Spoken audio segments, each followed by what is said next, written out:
الحمد لله نحمده ونستعينه ونستغفره ونؤمن به ونتوكل عليه ونعوذ بالله من شرور أنفسنا ومن سيئات أعمالنا من يهده الله فلا مضل له ومن يضلله فلا هادي له ونشهد أن لا إله إلا الله وحده لا شريك له ونشهد أن سيدنا ومولانا محمدا عبده ورسوله أما بعد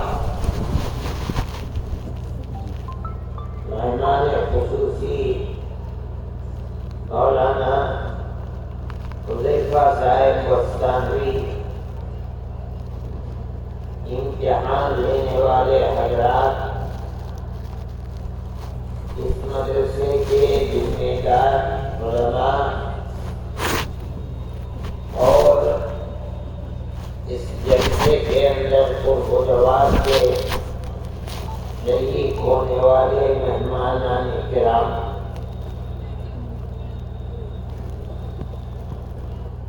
مدرسے الحمدللہ جو اس ملک میں جہاں ہمارا بچہ بازاروں میں، اسکولوں میں، کھیتوں پر مسلمان اور غیر مسلموں کے ساتھ رہن سہن رکھتا ہے، اس ملک کے اندر اسلام کی بقا، مسجدوں کی آبادی، مسلمان بن کر رہنے کے لیے مدرسے اس کی بنیادی کڑی ہے۔ اس ملک میں اگر مدرسوں کی یہ صورت نہ ہوتی تو آپ لوگ سمجھتے ہیں کہ جس صورت کے اندر مسجدیں آباد ہیں، آبادیوں کے اندر بچے قرآن کے حافظ ہیں، بچے اور بچیاں قرآن پڑھ رہی ہیں، اسلام کا یہ نظام ملک کے اندر نہ رہتا۔ دنیا میں بہت ملک ہیں، ایشیا کے اندر، یورپ کے اندر، وہاں مسلمان 100 سال پہلے، 150 سال پہلے پہنچ گئے عرب ملکوں سے۔ قرآن جن کی مادری زبان تھی، عربی بولتے تھے، لیکن مدرسے نہیں بنائے ہم لوگوں نے۔ فرانس ہے، جرمنی ہے اور بے شمار ممالک ہیں۔ اس کا نتیجہ یہ ہوا کہ 100 سال یا 150 سال گزرتے ہیں، اب اس وقت ان کی اولاد اسلام کو نہیں جانتی، ان کی زندگی غیر مسلموں جیسی ہے، یہود و نصارہ جیسی، اور قرآن سے بے بہرہ ہیں، حرام کھاتے ہیں، انہیں کچھ معلوم نہیں کہ ان کے باپ دادا کا مذہب کیا تھا اور وہ مذہب کیا سکھاتا ہے۔ لیکن ہندوستان کے اندر اسلام کا بول بالا ہے، مسلمان کیسے بھی ملک کے اندر حالات ہوں، اس نے اسلام کی رسی کو پکڑ رکھا ہے۔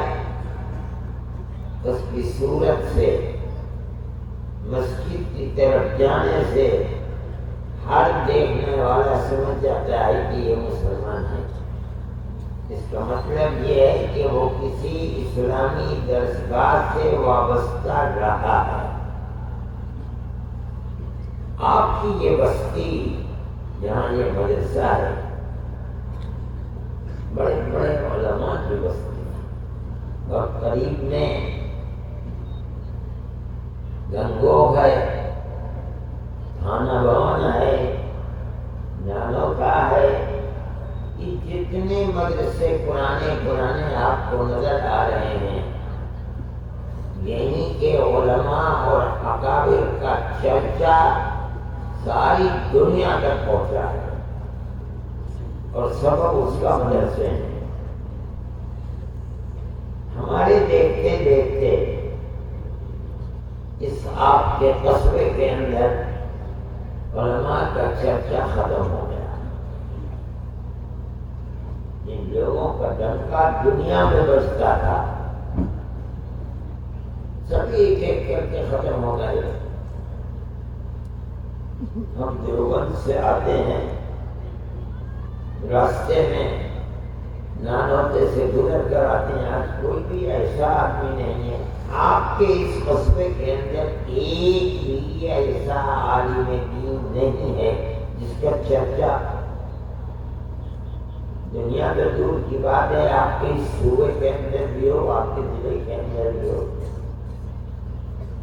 میں گنگور جاتا ہوں، ایک فرد بھی لگتا ہی نہیں کہ کبھی یہاں حضرت گنگوئی رحمۃ اللہ علیہ جیسے آدمی کا وجود کوئی بھی نہیں ہے۔ صرف اسی لیے ہم نے گنگور اور امبیڈکر کا انتخاب کیا تھا کہ ایک ایسی درسگاہ بنا دی جائے کہ اللہ اگر نصرت فرمائے تو ہم نہیں کہہ سکتے ہیں کہ اس کا چرچا دنیا میں ہو، کم از کم اس ضلع کو اور قرب و جوار کو سنبھالا جائے۔ ہیں چھوٹے چھوٹے مدرسے، کسی میں 50 لڑکے ہیں لیکن کسی میں 100 لڑکے ہیں، ایسا مدرسہ کہ جس کا فائدہ اس قصبے کو اور اس کے قرب و جوار کو پہنچے۔ ہم کہیں سے لڑکے نہیں لائیں۔ یہ میں ان لوگوں سے کہتا ہوں کہ مدرسہ یہاں بنایا ہے اس لیے تاکہ ضلع سہارنپور کے بچوں کو پکڑو سب سے زیادہ۔ بہار، بنگال بہت بے شمار مدرسے بہار کے اندر ہیں، بے شمار مدرسے بنگال کے اندر ہیں۔ تمہاری محنت صرف ان بچوں کے اوپر جو اس قرب و جوار کے، یہاں کے بچوں کو حافظ قرآن بناؤ، یہاں کے بچوں کو آگے بڑھاؤ، عالم دین بناؤ، ان کے اندر کام کرو۔ مجھے اس بات کی بڑی خوشی ہے کہ گنگو کے اندر بھی اور یہاں بھی 95-97% لڑکے وہی ہیں جو یہاں قرب و جوار کے رہنے والے ہیں۔ میں جن کو پگڑی باندھ رہا تھا ان سے پوچھتا بھی جاتا تھا کہ بیٹا کہاں کے رہنے والے ہو، یہی جاننے کے لیے۔ جنہوں نے بتایا کہ یہ بچے یہی کے ہیں، سب یہی قرب و جوار کے گاؤں کے نام لیتے رہے۔ اس کا مطلب ہے کہ اس سے دین 100% آپ کے اپنے گھروں کے اندر پہنچ رہا ہے، یہ آپ کی اپنی اولاد ہے۔ ہو سکتا ہے اللہ کرم فرمائے اور آنے والے دنوں کے اندر 150 سال کے اندر اسی طرح قوموں کے اندر انقلاب پیدا ہو جائے۔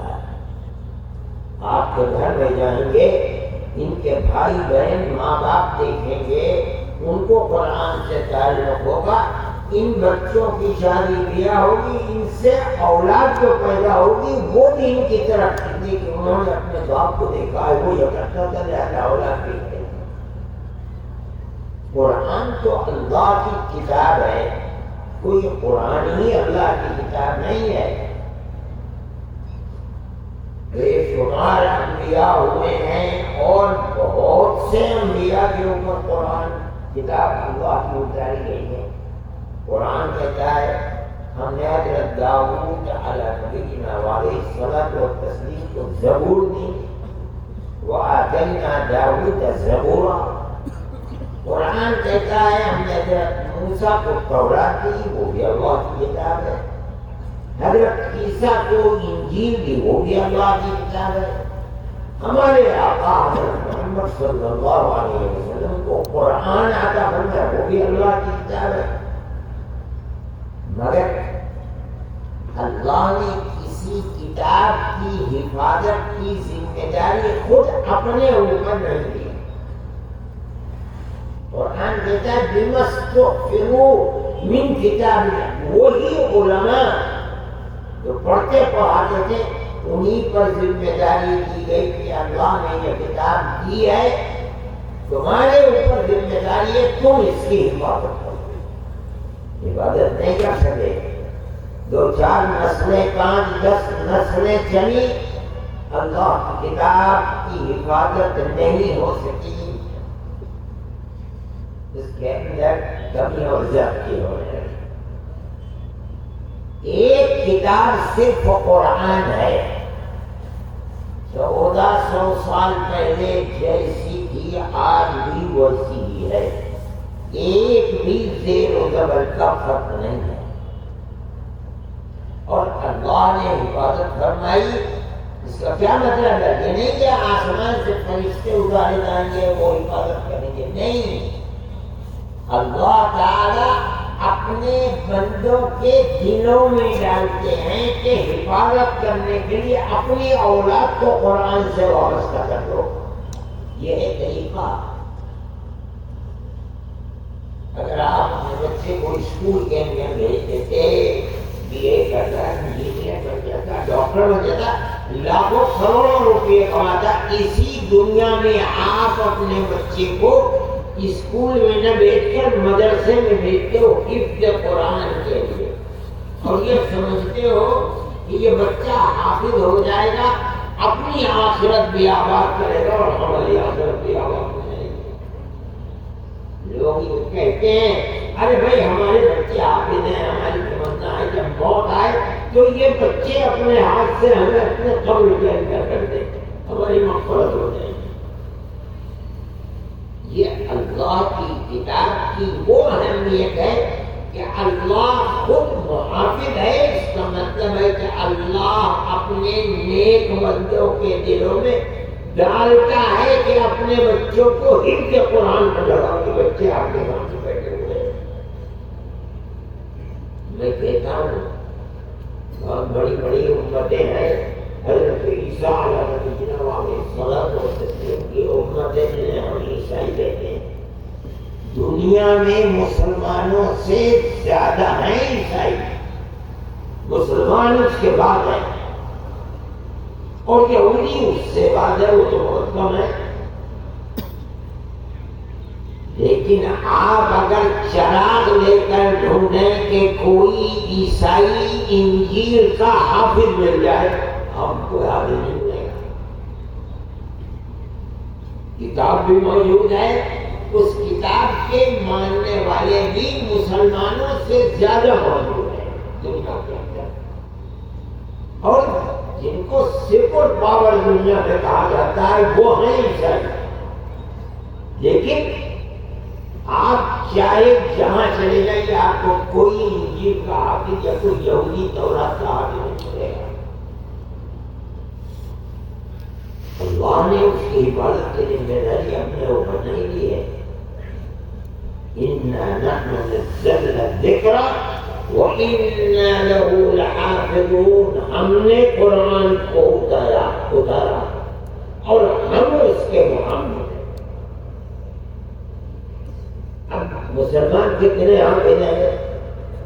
یہ بچے آپ کے سامنے بیٹھے ہیں، اور یہی نہیں کتنے مدرسوں سے آئے ہیں، سینکڑوں مدرسوں سے بچے آئے ہیں شریک ہونے کے لیے مولانا کی طرف سے مسابقے میں۔ آپ کے اس ضلع کے اندر کتنے ہزار بچے حفظ قرآن کر رہے ہیں، اور پورے ہندوستان میں کتنے ہیں اللہ کا کوئی گن نہیں سکتا۔ یہ قرآن کی وہ حفاظت کی ذمہ داری جو اللہ نے لی تھی وہ چل رہی ہے۔ اگر کوئی اچھا حافظ قرآن کا کسی بڑی مسجد میں تراویح سناتا ہے تو میرا جو تجربہ ہے، بے شمار بڑی تعداد ہوتی ہے قرآن سننے والوں کی، ان کے پیچھے اتنے حافظ ہوتے ہیں کہ اگر اس کو کوئی متشابہ امام کو لگتا ہے محافظ بولتے ہیں کہ وہ چپ کر کھڑا ہو جاتا ہے لیکن سمجھ میں کچھ نہیں آتا کیا کہہ رہے ہیں لوگ. یہ کیا ہے؟ قرآن کا وہ وعدہ ہے جو اس نے فرمایا اِنَّا نَحْنُ نَزَّلْنَا الذِّكْرَ وَإِنَّا لَهُ لَحَافِظُونَ. ہم ہی اس کے محافظ ہیں. اس کے محافظ کس طرح سے ہیں؟ اللہ تعالیٰ کا حفاظت کا کہ یہ دنیا دار الاسباب ہے جہاں مشیت خداوندی اور تقدیر اسباب کے آئینے میں آتی ہے. حدیث میں آتا ہے کہ اگر کسی کی موت کسی دوسرے شہر میں لکھی ہوئی اور آدمی دوسری جگہ رہتا ہے تو نبی کریم علیہ الصلوۃ والسلام فرماتے ہیں اس آدمی کی مثال کے طریقے پر رہتا ہے یہاں ہے موت بمبئی میں لکھی ہے.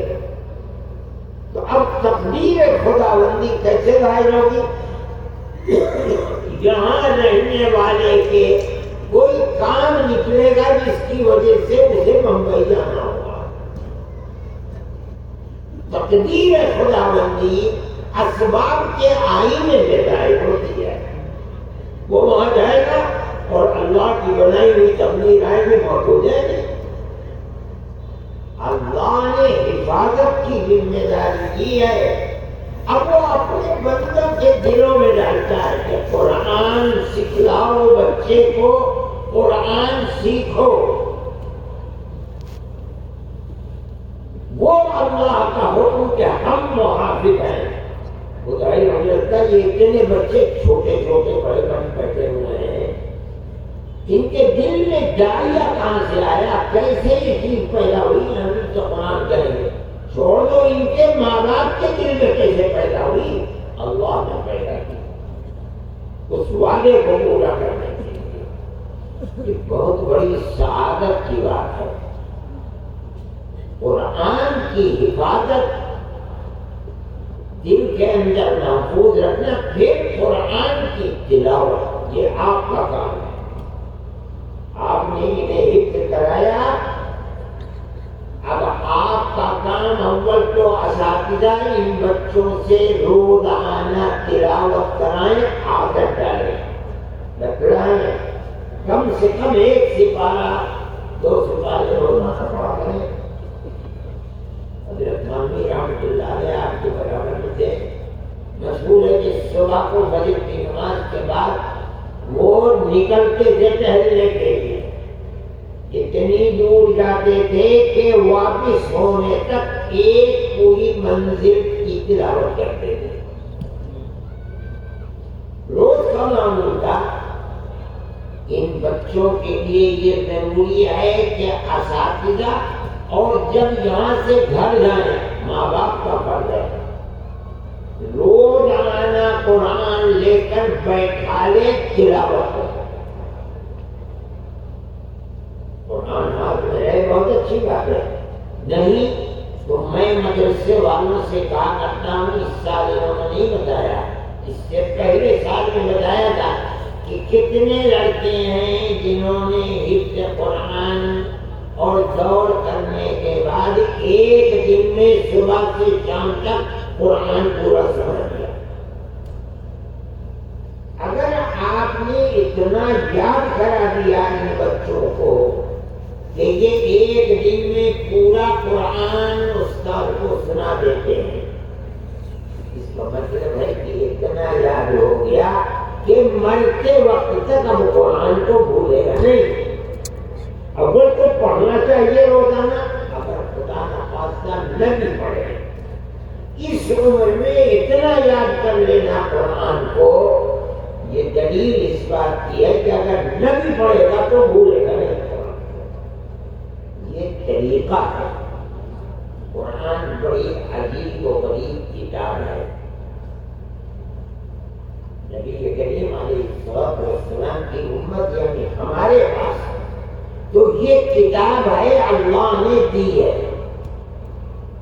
یہ کتاب صرف اس دنیا ہی کے لیے ہدایت نہیں ہے، لا ریب فیہ ھدی للمتقین نہیں. موت کے بعد اس قرآن سے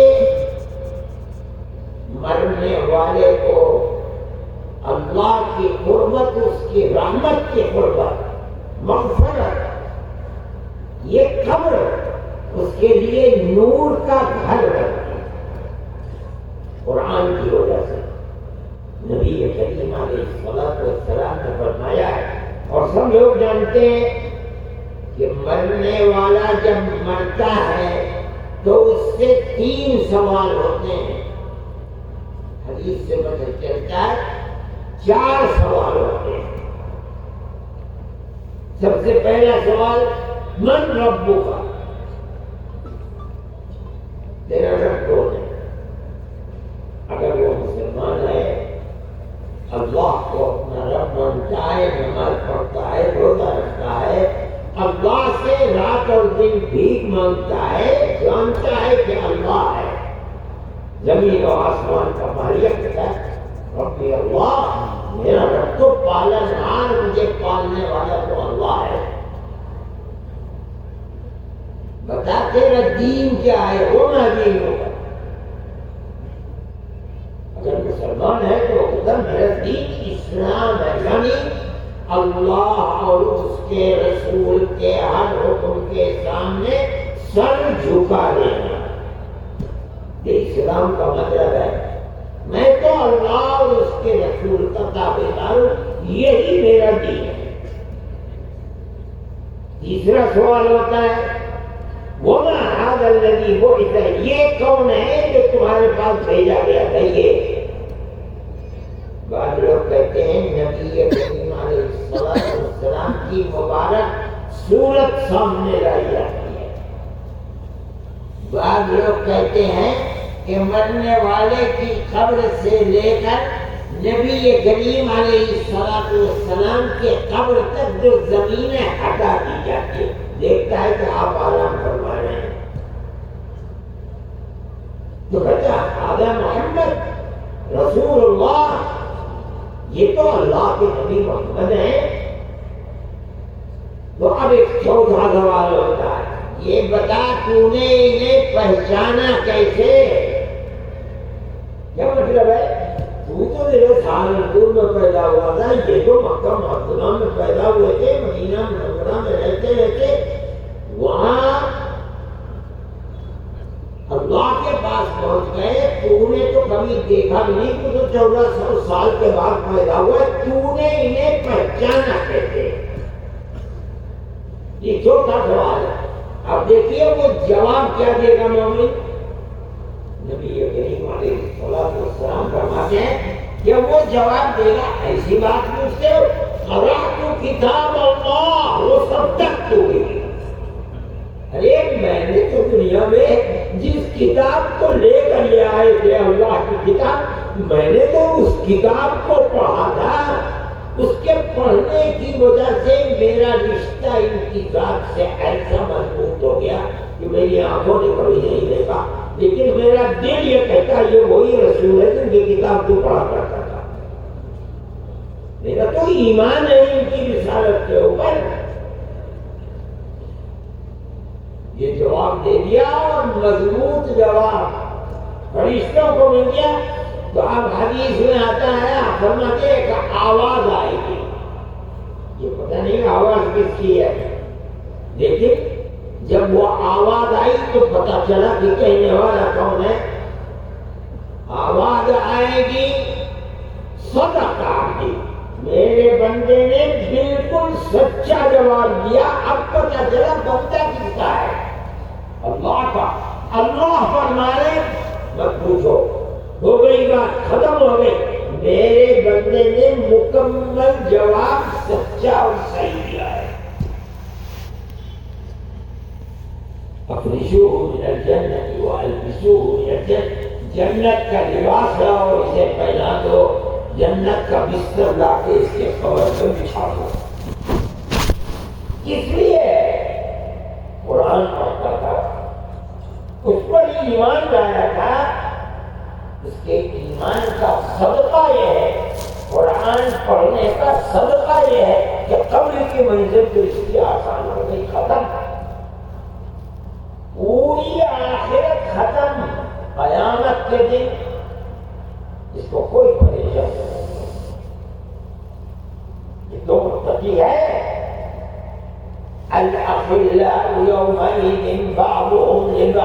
عدو الا المتقین، دنیا کے سب دوست قیامت کے دن ایک دوسرے کے دوست نہیں، ایک دوسرے سے دور رہیں گے دشمن، سوائے ان لوگوں کے جو دنیا میں تقوی کی زندگی گزارتے تھے۔ قیامت کے دن کی بھیانک تصویر بھی ان کے دلوں کو مطمئن رکھے تھے، ان کے لیے کوئی پریشانی نہیں۔ یہ قرآن پڑھنے کی بدولت ان کی آخرت آباد ہوگی۔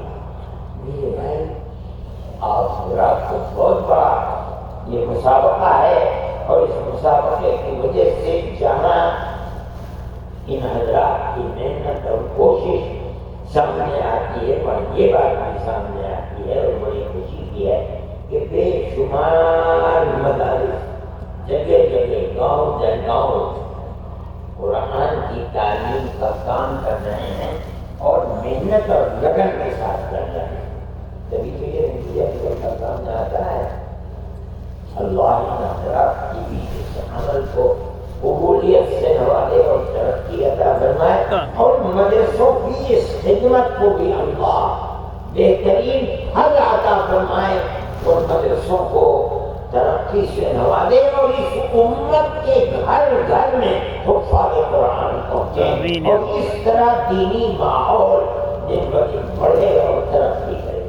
دنیا یہ چاہتی ہے، دنیا کہ مسلمان کا رشتہ قرآن سے کسی طرح ٹوٹ جائے، مسجد سے ٹوٹ جائے، یعنی اسلام سے ٹوٹ جائے اگر توڑ سکتے ہیں۔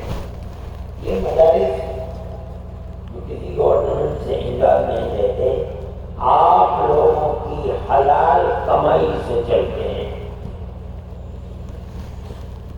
ان کے اصول میں لکھا ہے کہ کسی حکومت سے امداد نہیں لی جائے، اور جو لیتے ہیں امداد حکومت سے برباد ہو جاتے ہیں۔ آسام میں لیا کرتے تھے، سب گورنمنٹ نے رد کر دی ہے۔ جمیعت علماء کی تحریک ہے کہ ہم لوگوں سے کہتے ہیں کہ رکشہ چلانے والا اگر 2 آنے 2 پیسے دیتا ہے، اللہ کا شکر ادا کرو، شکریہ ادا کرو، لے لو۔ گورنمنٹ کی امداد سے چلا ہوئے مدرسے بند ہو جائے، لیکن آپ ہی لوگ مدرسے کو چلاتے ہیں، آپ ہی لوگ جو اللہ آپ کو کھیتی باڑی میں کاروبار میں دیتا ہے، آپ مدرسے کو دیتے ہو، اور فائدہ اس کا یہ بھی آپ ہی کے گھروں میں پہنچ رہا ہے۔ یہ بچے آپ ہی کے بچے ہیں۔ میں کہتا ہوں کہ ہماری آپ سے 1 پیسے کی بھی چندے کی اپیل نہیں ہے۔ ہمارا چندہ یہ ہے کہ بھائی اپنے بچوں کو مدرسے دے دو، یہ ہمارا چندہ ہے۔ آپ جتنا بھیجیں گے ہم یہ سمجھتے ہیں کہ ہمارا مدرسہ کامیاب ہے۔ دوسری بات یہ ہے کہ اس کا فائدہ آپ ہی کو پہنچے گا، آج نہیں تو کل، کل نہیں تو پرسوں، پرسوں آپ ہی کے گھر آباد ہوں گے، مدرسے ترقی کریں گے۔ کس چیز کے لیے؟ قرآن پڑھنے کے لیے۔ پھر یہ صحیح ہے کہ قرآن پڑھنے سے آدمی کو دنیا نہیں ملتی، تنخواہ ملنا، کاروبار کرنا، حساب جاننا، جغرافیہ جاننا، یہ تمام کے تمام علوم و فنون پہلے مدرسوں میں پڑھائے جاتے تھے۔ عربی درجہ شروع ہونے سے پہلے پڑھائے جاتے تھے، لیکن اب وہ رواج کمزور ہو گیا۔ لیکن ہم نے مدرسے کے اندر حفظ قرآن کرنے والوں کو عصری تعلیم سے جوڑا۔ آپ نے سنا کہ آپ کے یہ بچے جو پڑھ رہے ہیں ان میں سے بہت سے ایسے ہیں کہ جو 8ویں تک، بہت سے ایسے ہیں جو 10ویں تک، ایسے بھی جو 12ویں تک پڑھ لی، لیکن ہم ان کو چھوڑتے نہیں ہیں۔ ہم یہ چاہتے ہیں کہ اگر وہ بچے میں صلاحیت ہے تو اس کو 12ویں کرا کے عربی کے اندر ڈالے گا، لوگ بیٹے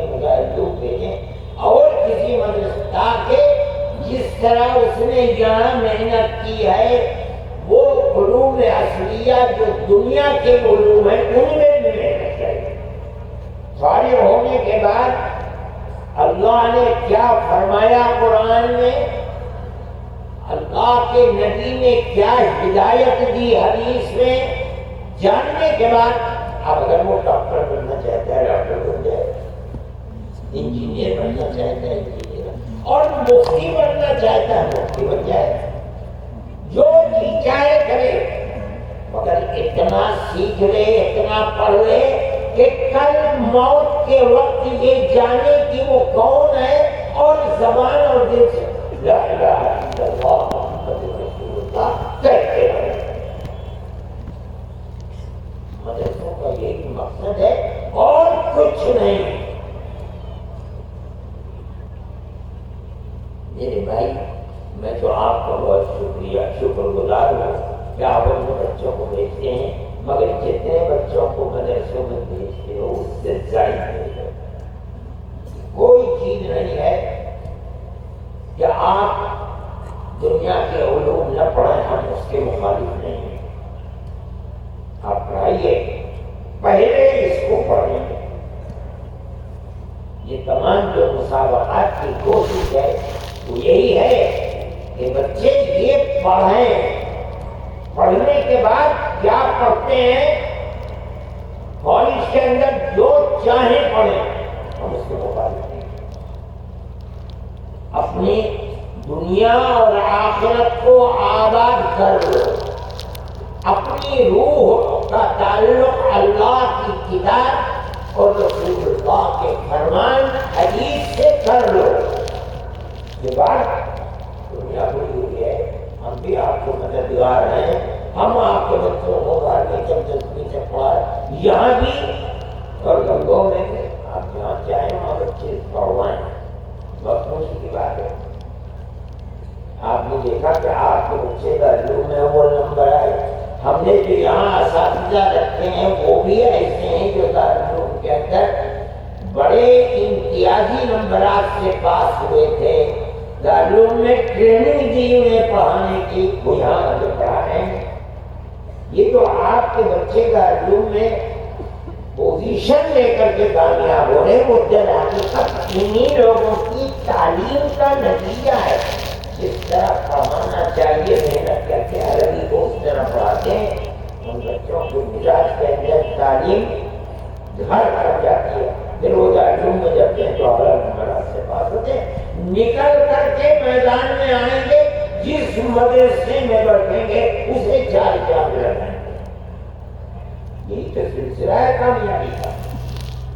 میرے بھائی میں بہت ممنون ہوں آپ سب کا بھی، اور سب سے پہلے مولانا حذیفہ صاحب کا، ان کے ساتھیوں کا، جنہوں نے یہاں رہ کر اردو کے مدارس کے اندر قرآن کو اس طرح پڑھنے کا جس طرح اللہ کے نبی حضرت محمد صلی اللہ علیہ وسلم پڑھتے تھے. یہ جو کہتے ہیں کہ تجوید کے ساتھ پڑھو. تجوید مقصد کیا ہے؟ بڑے بڑے تجوید کے امام کہتے ہیں کہ تجوید کیا چیز ہے. ہم قرآن کو تجوید کے نام سے اس طرح پڑھاتے ہیں جس طرح 1400 سال پہلے رسول اللہ صلی اللہ علیہ وسلم پڑھتے تھے. یہ تجوید کی روح ہے، ورنہ تجوید کیا ہے؟ مولانا نے جو سلسلہ قائم کیا ہے کہ قرآن صحیح طریقے پر پڑھو، کا مطلب اس طرح پڑھو جیسے عربی میں قرآن ہے، عرب کے لوگ پڑھتے ہیں، اور بنیاد جیسے ہمارے آقا حضرت محمد صلی اللہ علیہ وسلم پڑھا کرتے تھے.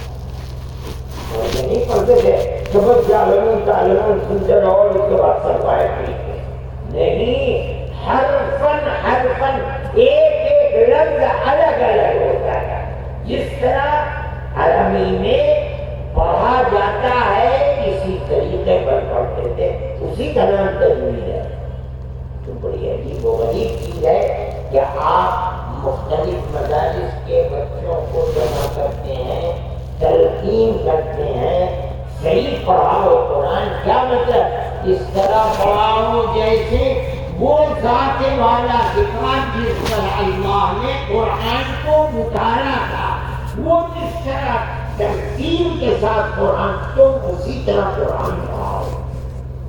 ان لوگوں کو جواب دیا جاتا ہے، ساری دنیا کے سامنے پیش کیا جاتا ہے، اس لیے زیادہ سے زیادہ مدارس کو اس سلسلے کے اندر کوشش بھی کرنی چاہیے۔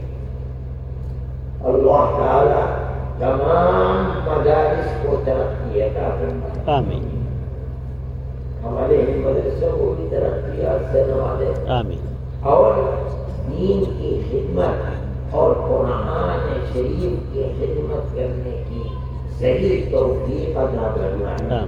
ایسے علماء کو جو مدارس پیدا کریں کہ جیسے جیسے قیامت قریب آئے گی ویسے ویسے دین کمزور ہوتا جائے گا۔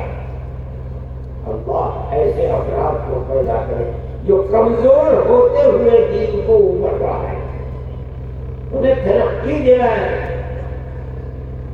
اور اس طرح